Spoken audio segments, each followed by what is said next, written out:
எல்லாருக்கும் வணக்கம். First of all Saravanan அண்ணாக்கு தேங்க்யூ. அவர் ஒரு 2-3 நாள் முன்னாடி வந்துட்டு மெசேஜ் அனுப்பிச்சிருந்தாரு. இந்த மாதிரி என் பொண்ணு ஒரு ஷார்ட் ஃபிலிம் எடுத்திருக்கா, பாருப்பா, பார்த்துட்டு சொல்லு எப்படி இருக்குது அப்படின்னு. பொண்ணு அப்படின்னோடனே நான் நினச்சேன் காலேஜ்லாம் முடிச்சுட்டு அதுக்கப்புறம் தான் இந்த படம் எடுத்து முடிச்சிருக்காங்கன்னு. எல்லோரும் சொன்ன மாதிரி டயலாக், ஒரு ஃபஸ்ட் இயர் ஸ்டூடெண்ட் படிக்கிறவங்க வந்துட்டு இவ்வளோ அழகான ஒரு டயலாக், இவ்வளோ மெச்சோர்டான ஒரு டயலாக் எடுக்க முடியும், படத்தை எடுக்க முடியுன்றதை வந்துட்டு ப்ரூவ் பண்ணி காமிச்சிருக்காங்க.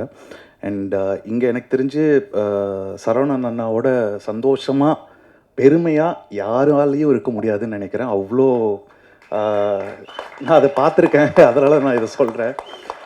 எப்படி ஒரு இலையில வந்து இனிப்போ, புளிப்போ, காரமோ, துவப்போ எல்லாமே இருந்தால் தான் வந்துட்டு அளவாக ஒரு இலை இருக்கும், நல்லாயிருக்கும் அப்படின்ற மாதிரி இந்த திரையில் வந்து வசனம், இவங்க ஆக்ட்ரஸோட நடிப்பு, தேஜஸோட ஒர்க்கு, கிச்சாவோட ஒர்க்கு, எல்லாருமே வந்துட்டு அவ்வளோ அளவாக அழகாக அற்புதமாக பண்ணியிருக்காங்க. So all the very best. So இதே டீமு திரும்பியும் இன்னொரு பெரிய படம் வந்துட்டு கொடுப்பாங்கன்னு நான் நம்புகிறேன். அண்ட் எல்லோரும் சப்போர்ட் பண்ணுங்கள். Thank you so much.